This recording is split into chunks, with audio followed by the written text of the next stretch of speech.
Hi friends, welcome to day 24. Today we are back to some hip strength and mobility work.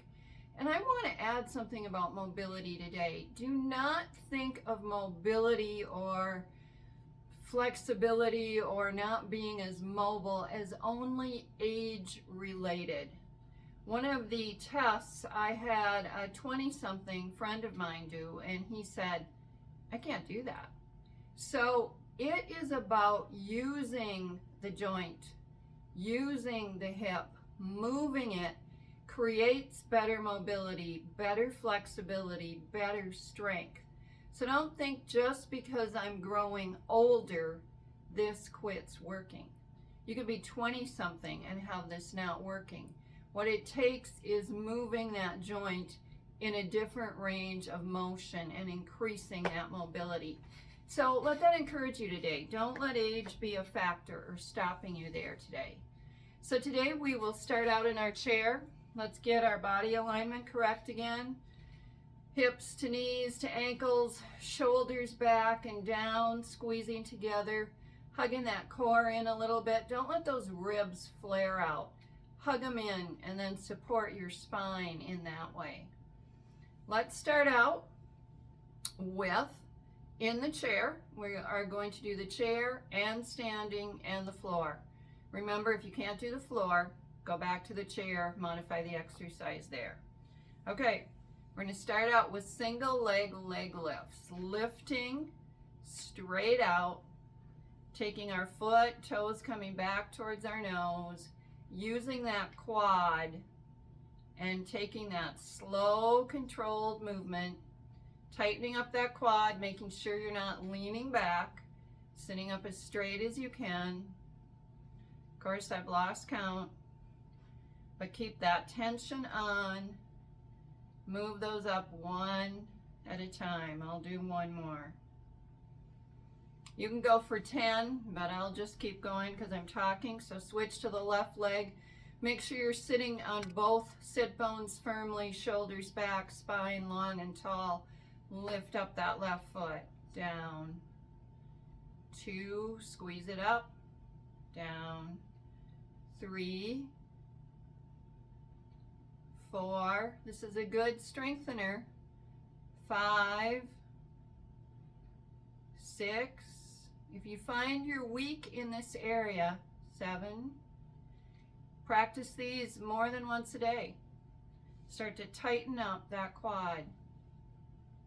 9 and 10. Then from here, we're going to standing and we're going to work on extending our hip out to the side, getting that lift and extension. So remember, you are planted now through your left foot with your left hand on the chair, shoulders down, squeezing back, bum tucked under. I usually keep my hand on my hip so that I can feel that movement. Weight through that left leg. Right leg is going to lift up from the hip. You're going to squeeze it up. Hold it there. Down. 2, 3. Make sure you're lifting from the hip and not swinging. 4. Toes are flexed. 5, 6, 7, 8, 9, and 10. I keep my hand right on where that hip is moving so that I don't kick it up, so that I'm not using my whole body to do it, but so that I'm lifting from that hip, working on that extension to the sides. Shift your chair to the other side, or if you're by a countertop, that works just as well. Weight is now in the right leg. Check that posture, curl under that bum, weight through that right foot, and lift that left. 1, 2, squeeze it up. 4, 5, slow and controlled. You go down just as slowly as you went up. So it's not a big swing and drop. 9, 10. Wonderful. Shake everything out.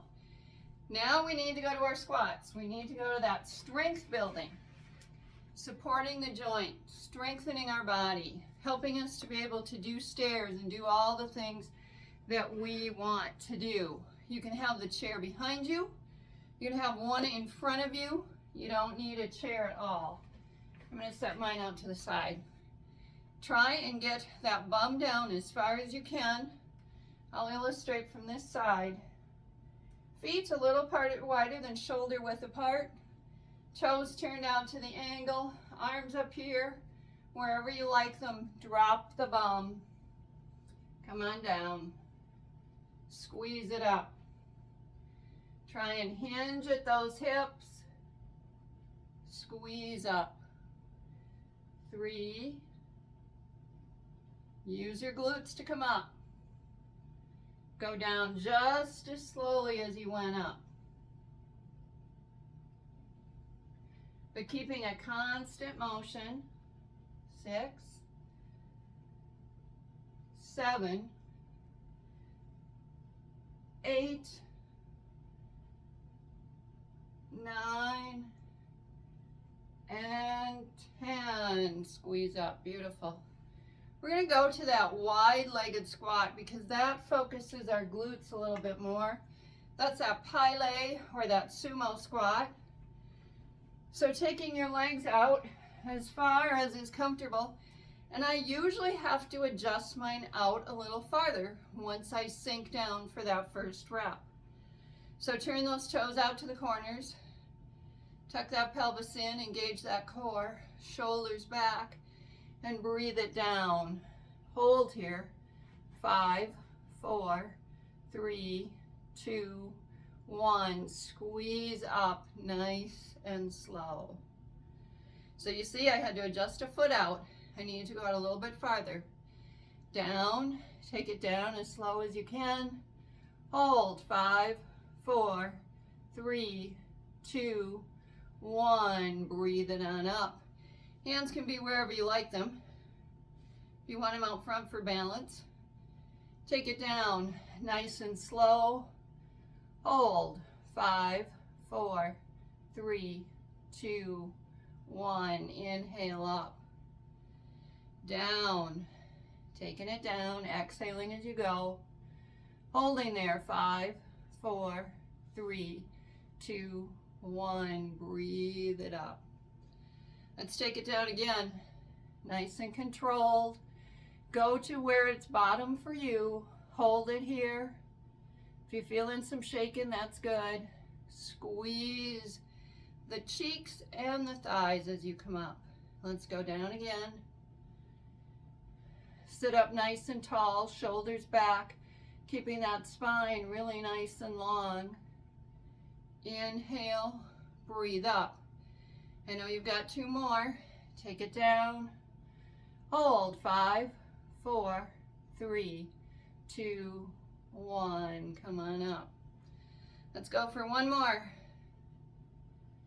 Slow and controlled. Hold. 5, 4, 3, 2, 1. Squeeze it up. Beautiful. Now, I'm going to do it from the chair. You can either do it from the floor. We're going to be seated. I guess I'll do it from the floor. Toes pointing back and towards your nose, shoulders squeezing back and together. You can put your hands down here to support you so that you don't lean back. But we're going to lift that heel. Hold it. Down. 2, 3, 4, 5, 6, 7, 8, 9, 10. Now you can also do that one from the chair. So I'll do it on the other side from the chair. The thing is making sure that you are not leaning your chest back or your back going out. So right leg will be down. Left leg is here. Toes flexed. Lift. 1, 2, 3, 4, 5, 6, 7, 8, 9, 10. Beautiful. You got 4 exercises in. We're at 10 minutes. Now, if you want to challenge yourself, do 2 more rounds. So, or do 1 more round. Do whatever you can get in today. But good on you for getting the 10 minutes. If you want to add to it, do 2 more rounds. We'll see you tomorrow.